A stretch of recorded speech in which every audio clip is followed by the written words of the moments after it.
Ok, mais là, je le présente comment, genre? Ouais, c'est Marc-André Ben, Rouillard. regarde, c'est sûr que tu lis pas textuellement ce qui est là. C'est sûr que les questions, Je me peut-être un peu présente plus. aujourd'hui Marc-André Rouillard. J'ai rencontré Marc-André lors de mon audition. Bon, maintenant. Je vous présente aujourd'hui Ça, c'est pas Marc-André pire. Rouillard. Que- Je vous si on fait présente ça, aujourd'hui Marc-André Rouillard. Vous pouvez l'avoir compris, là, ça c'est Marc-André Rouillard. Je l'ai rencontré dans le fond aux préauditions de La Voix il y a environ 2 ans. Pas mal, ouais. Ouais, il me semble que c'est il y a 2 ans. En tout cas. Makes sense. 2 ans, quelques années à l'arrière. Puis il était avec une de mes amies, une de nos amies en fait, qui s'appelle Audrey Loisel, qui C'est veut mon ça. ami avant. Bon là, ça y est, les chicanes, c'est mon ami avant! Mon ami maintenant. Yes. Il faisait chanter du monde parce qu'il avait apporté sa guitare, puis là ils jammaient ensemble, puis ça faisait en sorte que le monde y embarquait avec eux. Donc moi je me suis dit, ben pourquoi pas, hein? Une préaudition de la voix, Ça chanter. réchauffe bien, tu C'est sais. ça, un petit concept, hein. Fait que je me suis rendue avec eux, puis ben ça a parti une belle amitié. Depuis, on s'est revus, hein. Comme aujourd'hui, C'est mettons. ça, c'est la seule fois qu'on se revoit depuis 2 ans, là. Non, c'est pas vrai. Non. Donc, voici Marc-André Rouillard pour la capsule autour d'un café, sauf que là, j'ai un thé. Ah, mais j'ai un café, fait que ça compense. tu sais. C'est un peu le cute, ok. Fais une belle intro, ça. Ouais, c'est ça.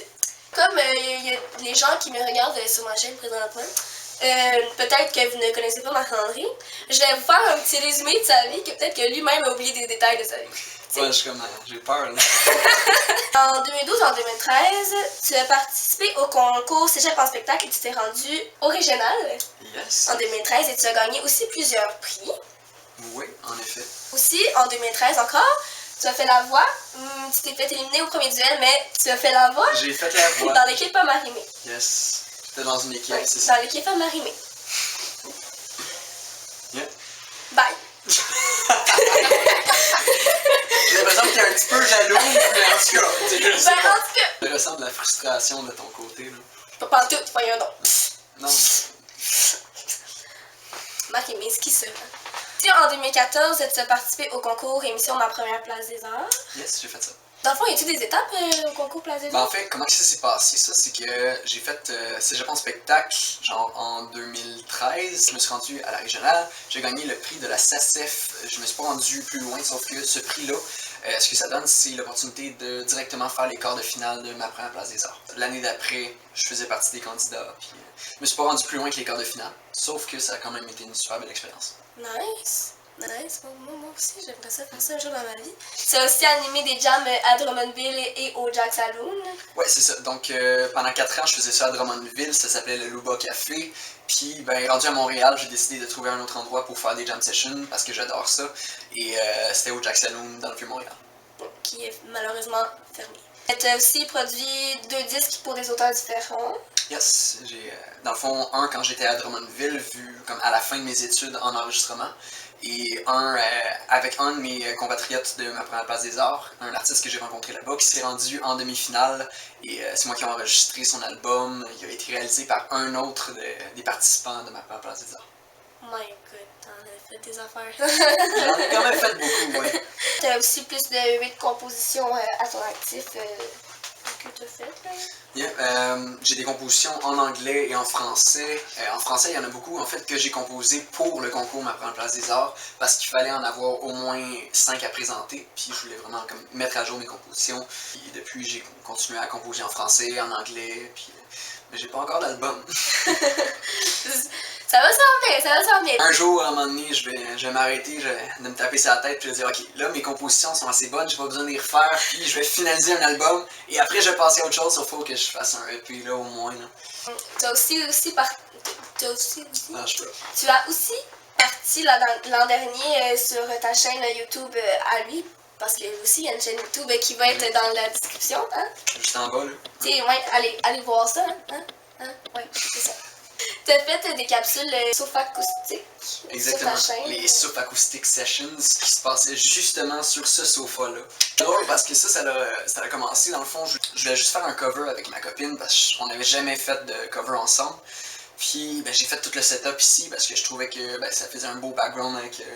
on avait mis de l'éclairage, je pense même, puis c'est ça, le soir même, je faisais le montage, puis j'étais comme, ah, je veux un nom qui a qui a comme un petit jeu de mots dedans, ben j'aime ça les jeux de mots. Donc les stuff acoustiques, c'est comme ça que c'est né. Puis après ça, j'ai décidé que, au début c'était une fois par 2 semaines, j'invitais des artistes chez moi pour faire des covers justement. Tu peux aussi enseigner le piano, la guitare et le chant.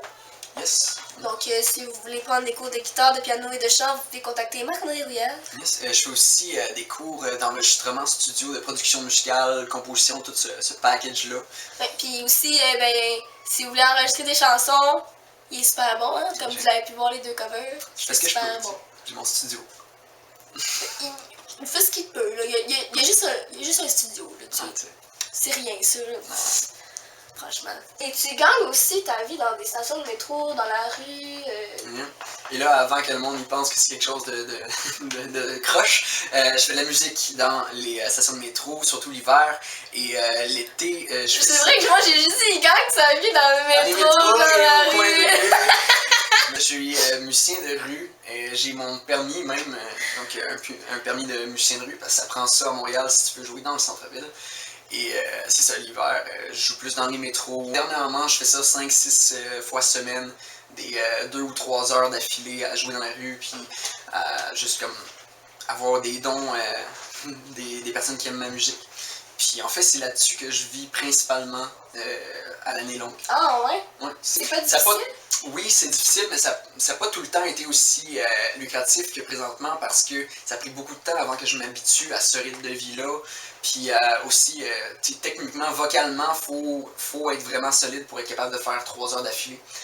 Donc j'ai mon système de son qui marche à batterie et que je peux apporter n'importe où. Puis, je suis rendu habitué à faire du 5-6 jours semaine, vraiment tout le temps. Faire un horaire strict. Ok, ben là c'est une belle journée, je joue en après-midi dehors. Puis ça marche très bien parce que j'ai appris quelles chansons font que les personnes y restent. Quelles chansons dans le fond y accrochent vraiment les gens. Je fais pas ça tout seul généralement. Il y a Tamara Weber-Filion qui est une de mes grandes amies que j'ai rencontrée grâce à la voix. Elle a fait la voix la 2e année ici au Québec, puis elle a fait la voix en France l'année passée. Et elle a fait ça depuis des années aussi, jouer dans le métro. Puis là, avec nos expériences communes, on a décidé de jouer ensemble, puis ça marche très bien. Ça nous permet aussi de moins se stresser. Je dois meubler un 3 heures au complet tout seul. On peut comme s'échanger des tunes, puis on accompagne l'autre, puis c'est vraiment agréable de ne pas faire ça tout seul. Faire des petites pauses aussi parfois pour la voix. Exactement, oui. Donc ça nous permet de faire ça plus longtemps et de faire ça avec des harmonies puis des arrangements à 2 guitares. Ça vaut plus la peine de faire ça comme ça, je trouve, parce que sur le moral, puis aussi monétairement, on voit la différence. Ça demande beaucoup de travail. Au début, j'avais pas de micro, j'avais pas d'amplificateur, fait que c'était juste ma guitare puis moi, puis je trouvais ça difficile. Mais maintenant, j'ai tout mon système. Ça m'a coûté de l'argent, sauf que c'est vraiment un investissement parce que justement, ça me permet de faire le travail plus longtemps. J'ai du reverb, ce que j'ai pas quand c'est juste ma guitare. Puis c'est ça, je joue avec Tamara Weber-Filion, je joue avec Myriam Arsenault.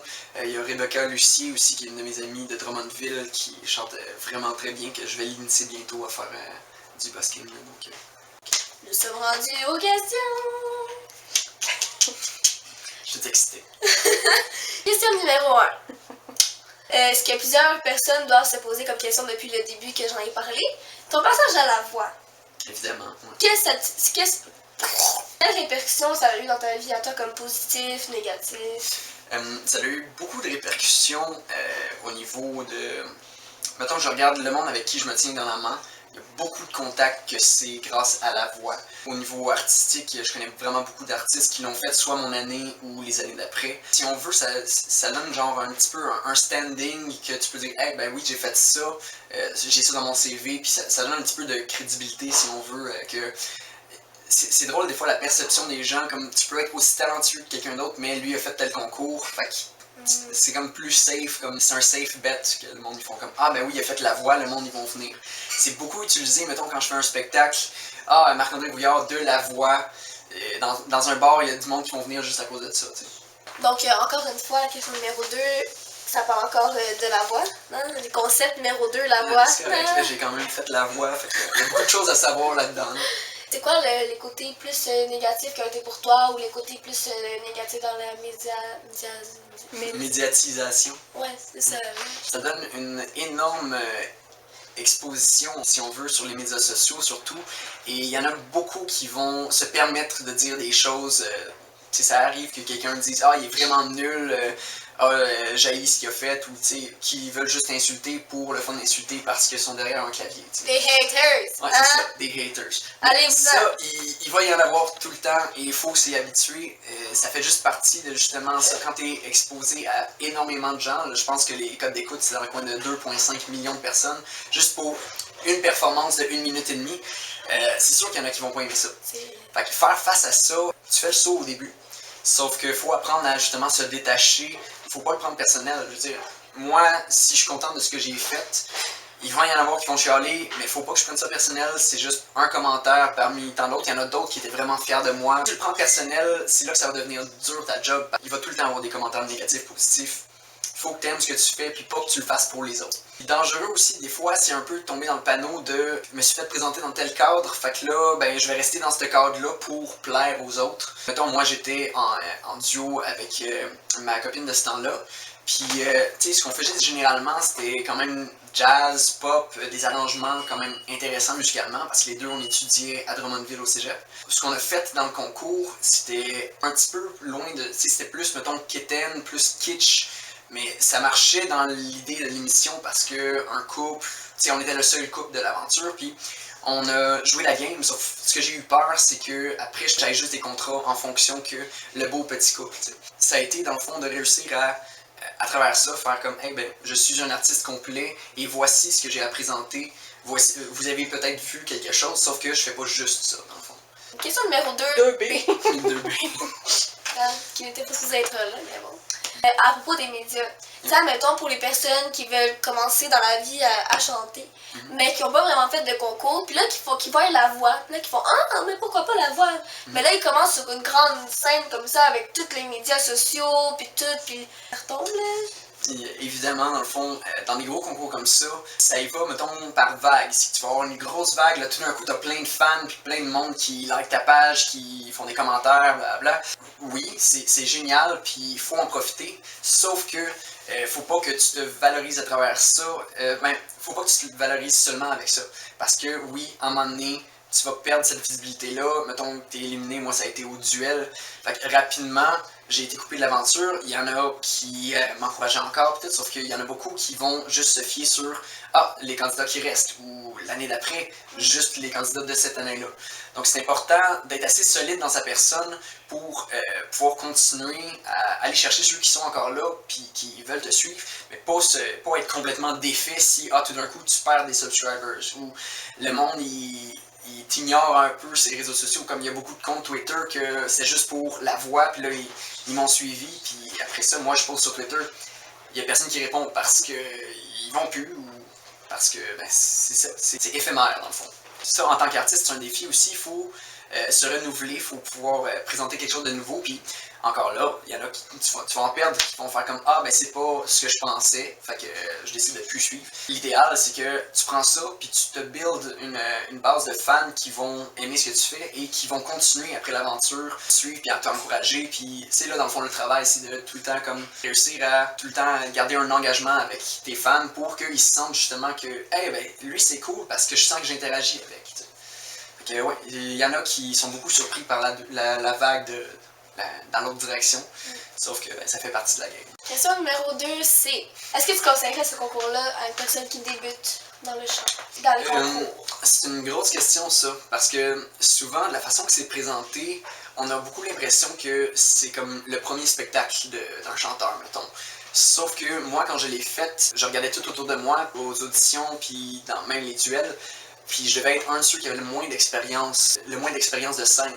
Parce que tout le monde avait déjà fait plein de spectacles, faisait ça depuis des années, puis par contre, on n'a pas le temps de voir tout ce background-là de chacun des candidats. Si tu es nouveau à la scène, l'important c'est de s'informer sur justement l'envers du décor. L'autre côté de la machine qu'on voit pas nécessairement. Comme ça, tu te fais des attentes réalistes, puis ben, t'embarques là-dedans en connaissance de cause. Moi, c'est la chance que j'ai eue, puis qui a fait que après, quand ça finit, ben, j'étais pas complètement détruit. J'étais comme ok, ben je vais profiter de ce que j'ai eu. Fait que si c'est ton premier concours, je t'encourage à le faire, c'est une belle expérience. C'est vraiment une belle expérience. Par contre, faut pas que tu te fasses des trop hautes attentes par rapport à ce qui suit après. Puis faut que tu sois réaliste dans tes attentes dans le fond. Question numéro 3. Tu as animé des sessions de jam à Drummondville puis au Jack Saloon. Dans le fond, est-ce que tu peux nous dire c'est quoi les qualités que ça prend vraiment pour animer ce genre de soirée-là de jam session? Puis c'est quoi vraiment en fait un jam session? Un jam session qui s'appelle aussi open mic, des fois, c'est des artistes qui font chacun leur tour 2 ou 3 chansons. C'est généralement, mettons, quelqu'un va arriver avec sa guitare, va faire 2-3 chansons, soit des compositions ou des covers selon le contexte. C'est des soirées où est-ce que tu as la chance de découvrir les univers de différents artistes, puis généralement c'est des soirées qui sont gratuites à assister, puis c'est vraiment comme, c'est pour roder ses chansons, puis c'est pour apprendre à justement être sur scène, puis ce genre de choses. Puis c'est faire quelques contacts par-ci par-là. Exactement. Moi, j'ai rencontré beaucoup de monde en animant les jam sessions du Jack Saloon. Maintenant, justement, pour animer des soirées comme ça, ça prend beaucoup de connaissances. Au niveau, mettons, moi, je faisais la sonorisation, l'animation et il fallait que je comble les vides. Donc, sonorisation, j'ai étudié là-dedans, j'ai mon diplôme. C'était quand même facile pour moi, sauf que ce qui est difficile, c'est pendant que tu joues, pendant que tu essaies d'animer, de tout le temps penser à est-ce que la sonorisation est bonne, est-ce qu'il y a un problème au niveau du son dans la salle, etc. Donc, de stress? Oui, ben c'est ça. Tu as ça à penser. Au niveau de l'animation, il faut que tu sois sûr que tout le monde se sente respecté. Mettons, il y en a qui sont gênés pour monter sa scène, mais là, il faut que tu réussisses à créer un espace qui rend les gens à l'aise. Jam session, comparé à open mic, ce que c'est généralement plusieurs musiciens qui vont être sur la scène. Bon, là, t'as deux sortes. T'as les open jam, que c'est plus genre du monde qui part des riffs sur un instrument, puis le monde essaie de suivre là-dedans. Ou si on reste plus dans l'open mic, ce que je faisais au Jack Saloon, c'est que, mettons, quelqu'un partait une chanson, puis il y avait des percussions sur place, il y en a qui apportaient des fois un piano, des choses comme ça, et les instrumentistes, ils essaient de suivre qu'est-ce qui se passe à la scène. Donc ça fait comme des bands spontanés. Puis ça crée tout le temps quelque chose de nouveau parce que c'est pas pratiqué. Ça mène au troisième point très important, c'est qu'il faut être capable de s'adapter, puis être à l'écoute vraiment beaucoup. Puis ça m'a énormément développé en tant que musicien, ça, parce que au début, j'avais pas beaucoup de connaissances. Quand j'étais au Luba, j'apprenais à jouer dans un bar, j'étais même pas payé, c'est moi qui connaissais la barmaid puis qui me laissait jouer dans un coin. J'ai appris à interagir avec les musiciens à la scène. Mettons qu'il y a quelqu'un qui chante une chanson, puis là j'essaie de deviner c'est quoi les accords qui s'en viennent et de le communiquer aux autres musiciens. Donc ça forme beaucoup de ce côté-là. J'ai pas été bon instantanément du tout, ça m'a pris beaucoup de temps avant de pogner des trucs, comment être un meilleur musicien, comment mieux écouter, comment mieux communiquer la musique. Sauf que ça vaut vraiment la peine d'essayer ça si ton but c'est d'accompagner des gens, mettons.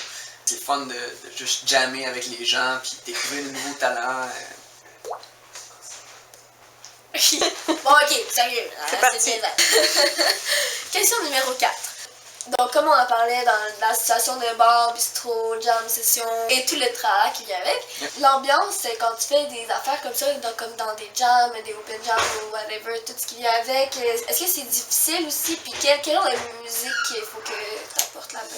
C'est une bonne question, ça dépend vraiment du contexte. Si on parle des jams que moi je faisais au Jack Saloon, c'est une ambiance complètement différente d'un autre jam qu'on peut retrouver, par exemple, mettons, les open jams du mercredi au Pompette, qui est un jam qui se fait, le Pompette, c'est un restaurant qui existe, il y a des jam sessions là-bas.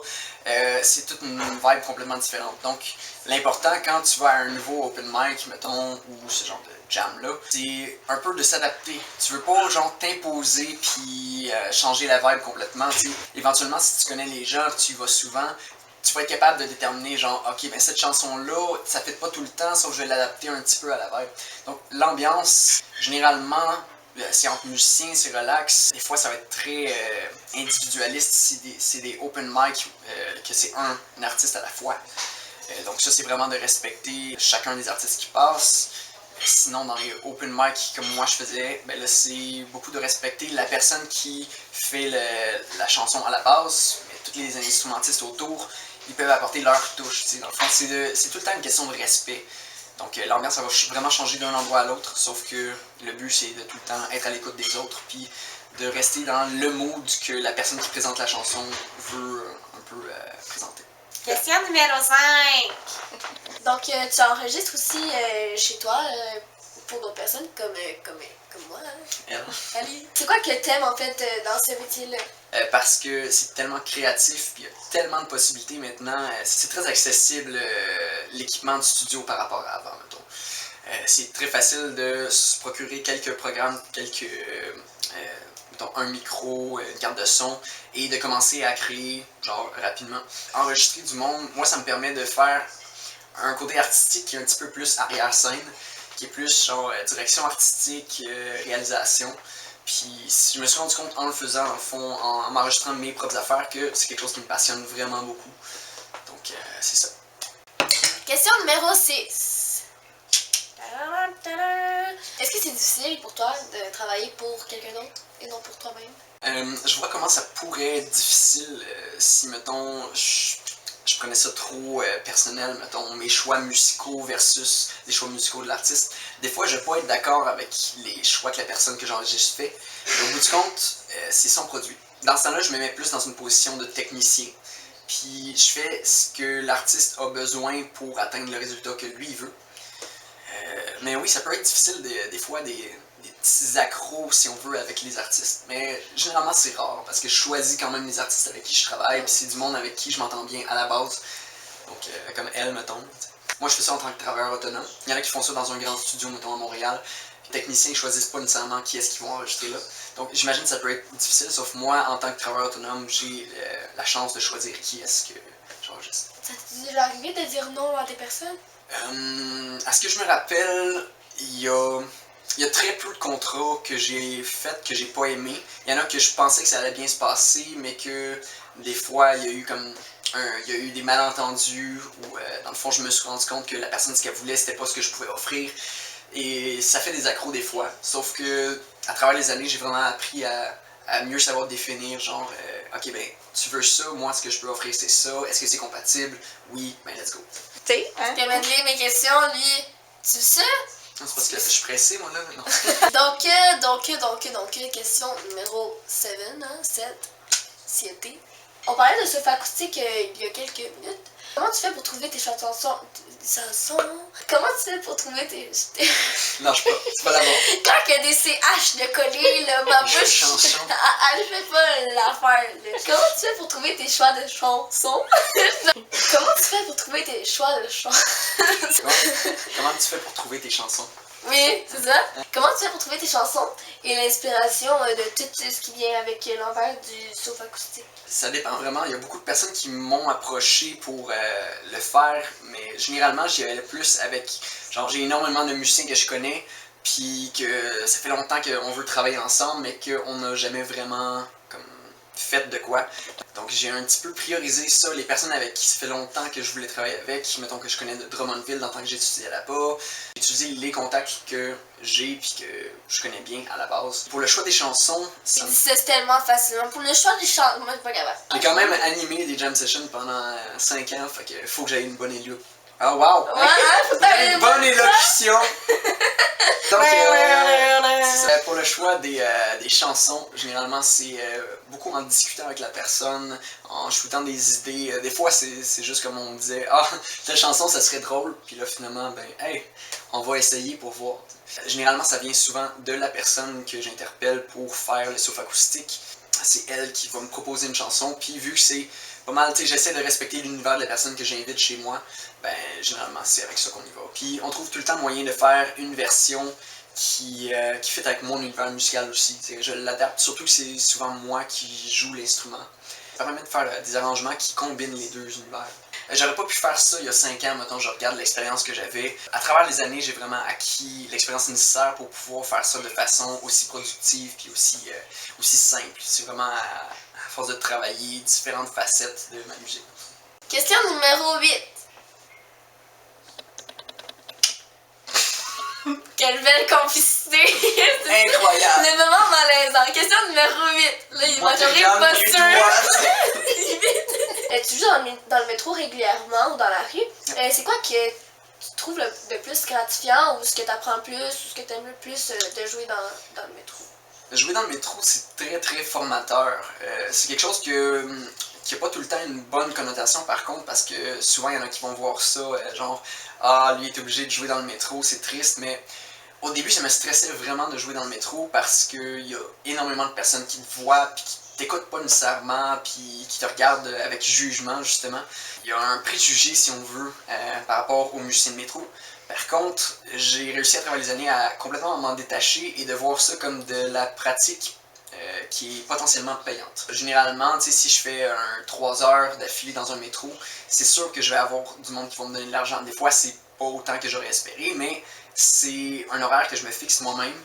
Je fais les chansons que je veux, je pratique. Dans le fond, c'est vraiment de la pratique. Puis généralement, j'arrive à connecter avec certaines personnes. Puis ça, c'est la partie vraiment gratifiante. C'est que s'il y a quelqu'un qui arrête pour m'écouter, lui, il n'est pas obligé, là, il faisait juste passer par là, mais quelqu'un qui s'arrête, puis qui prend le temps d'écouter, puis jusqu'à la fin de la chanson, c'est merveilleux. Moi, ça fait vraiment ma journée.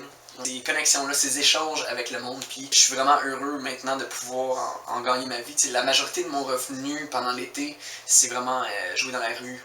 C'est, mettons, pendant les festivals, dans le village.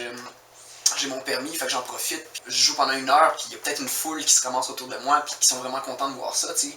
C'est très touristique. C'est beaucoup de partage, dans le fond. C'est ça que j'aime beaucoup. Jouer dans le métro, très souvent, ça m'a permis de tellement pratiquer mon instrument, puis je parle pas juste de la guitare, je parle de la voix.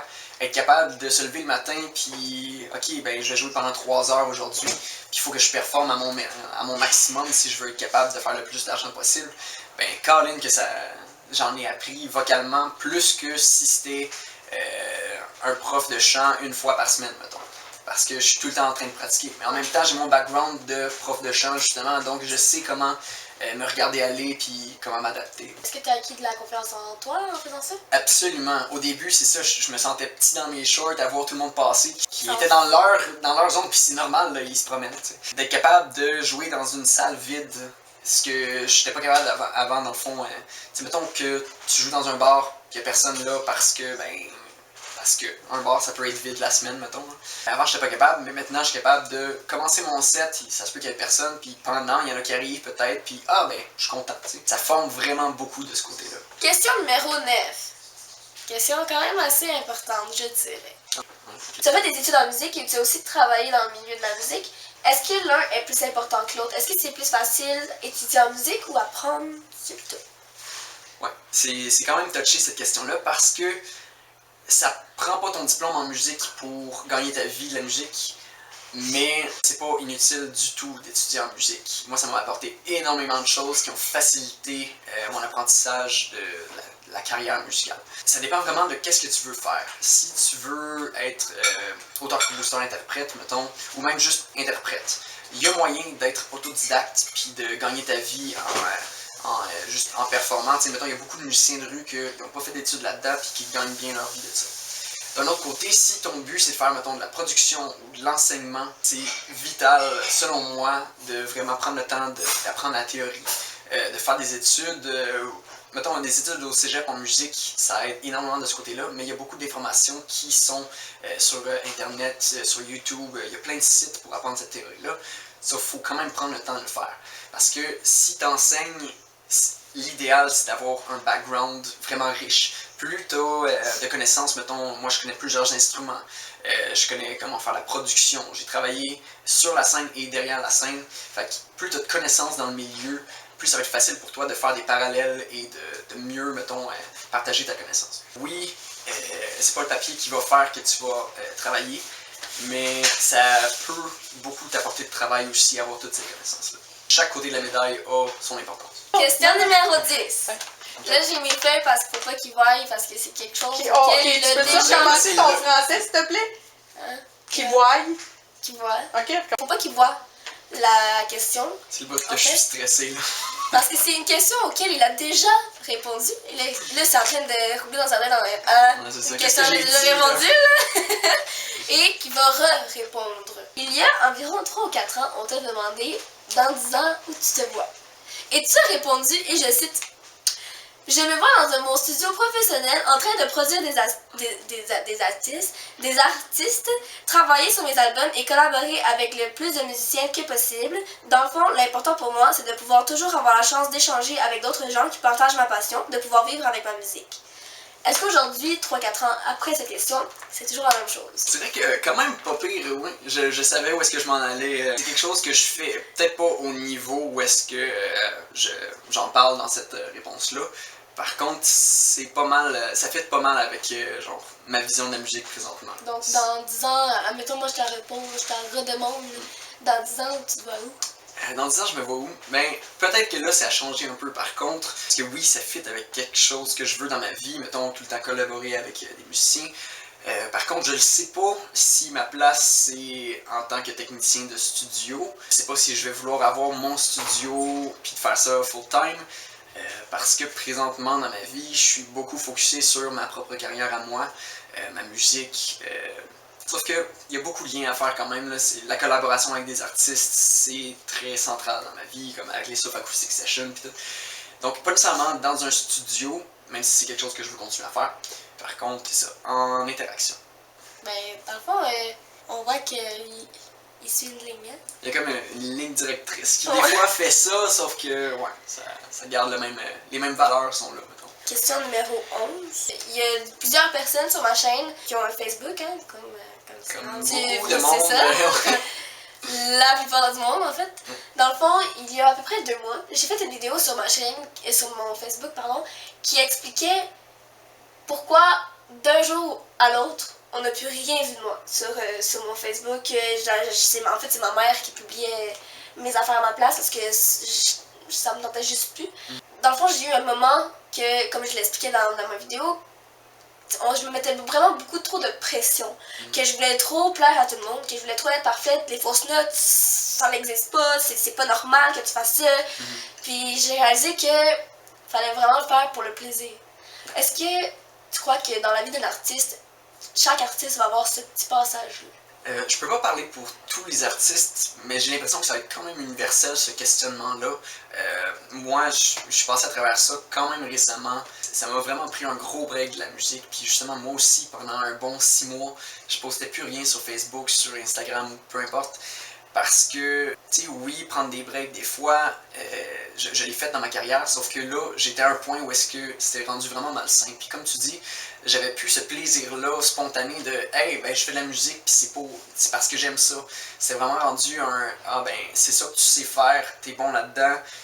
Fait que voici mes exigences envers toi. » Je me suis vraiment mis énormément de pression, puis je retirais plus de ce fun-là, cette flamme-là de « Hey, ça me tente de jouer du piano à soir juste parce que j'aime ça jouer du piano. » C'était vraiment « Ok, bon, j'ai tel contrat qui s'en vient, je suis mieux de me préparer parce que sinon je vais pas être satisfait. » Puis c'est de moi-même que ça venait, ça. C'est pas du monde qui était déçu de ce que je faisais parce que généralement le monde était content de ce que... Le monde vient de te voir et ils disent « Ouais, c'était bon, on peut leur donner. » T'es comme « Exact, Non. ben, c'est ça. C'est que là, t'as le questionnement dans toi, ben voyons donc, j'aurais pu faire mieux, puis j'aurais dû plus pratiquer. Puis, je pense que c'est un peu universel, il y a beaucoup de monde qui vont se faire ce questionnement-là, et c'est important à quelque part. Parce que là, bon, j'avais arrêté, et à un moment donné, je me suis rendu compte que, hey, ça me tente de jouer de la guitare, juste pour rien, il n'y a pas de but à ça. Là. Puis là, c'est le moment que je me suis rendu compte, hey, peut-être que je peux redonner une chance à la musique, parce que ça, c'est sain. Ça, c'est ce qui a fait que j'ai commencé à faire de la musique à la base. C'est quelque chose qui me passionnait, puis que j'avais le goût de faire, puis partager. Fait que là, ben, de fil en aiguille, j'ai recommencé à en faire, puis j'ai repris goût à ça, puis je me retrouve aujourd'hui à un point où est-ce que, ben, Colin, je peux être imparfait, puis c'est correct. J'en fais des fausses notes. Des fois, je fais le party le soir, puis le lendemain matin, j'aurais dû, mettons, me lever plus tôt pour aller jouer dans la rue, mais c'est humain, puis c'est correct. Ça fait partie d'une vie saine. Fait que je préfère beaucoup plus me respecter, même si ça va peut-être prendre plus de temps avant d'avoir une carrière plus fructueuse, si on veut, mais je vais être beaucoup plus sûr là-dedans. Donc, je pense que c'est nécessaire de se respecter. Genre, la musique, c'est vraiment le fun, puis ça doit le rester. Et pour finir, si tu avais quelques conseils à donner à quelqu'un qui veut rentrer dans la musique ou qui veut rentrer dans la production ou qui veut, peu importe qu'est-ce qui a rapport dans la musique, qu'est-ce que tu donnerais comme conseil? Toi qui veux faire de la musique, là, si tu veux en faire une carrière et éventuellement en vivre seulement de ta musique, le plus grand conseil que je pourrais vous donner pour vivre de sa musique, c'est de varier ses connaissances. Je m'explique, mettons, moi je fais de la production musicale, je fais de l'enseignement de plusieurs instruments. Donc, apprendre plusieurs instruments, apprendre la théorie musicale, s'intéresser à toute forme de musique qu'il y a, soit dans l'écoute, soit vraiment comme dans la pratique. Ça te permet de justement pouvoir faire de l'accompagnement de d'autres artistes, faire tes propres projets avec plus de connaissances. Plus tu varies, plus tu rajoutes des cordes à ton arc, plus tu as de chances de pouvoir bien vivre de ta musique. Parce que tu vas avoir plusieurs moyens de t'adapter puis d'avoir des revenus. Ça m'a permis de justement être animateur, musicien et accompagnateur et sonorisateur dans les mêmes soirées. C'est quelque chose que j'aurais pas pu faire si je m'étais pas intéressé à plein de facettes de la musique. Donc si la musique te passionne vraiment puis tu veux vraiment essayer d'en faire une carrière, ben touche à tout, essaie d'explorer le plus que tu peux les différentes sphères de la musique. C'est un métier qui est très difficile, puis ça, faut le savoir. Pour bien en vivre, c'est difficile. Il faut savoir aussi accepter des fois que peut-être que je peux pas juste vivre de ma passion. Puis c'est correct, il y a eu plein de phases dans ma vie que j'étais pas capable de juste vivre de ça. Puis j'ai trouvé... Exact, puis c'est ce qui te permet en fait de pouvoir continuer de faire de la musique. Parce que si tu as un job stable qui te permet d'avoir un revenu, ben, tu peux investir ça après dans ta musique. Bon, ben merci à toi d'avoir pris ton temps pour répondre à mes questions et j'ai bien aimé Stalk ton petit profil. Ouais, c'est ça. T'as fait la recherche, tu l'as bien faite. En fait, c'est pas moi, c'est ma mère, mais... Vous êtes une belle équipe. Fait que merci à toi de m'avoir accueilli chez toi. Ça me fait plaisir. Voilà. Yes, sir, Miller! Cool.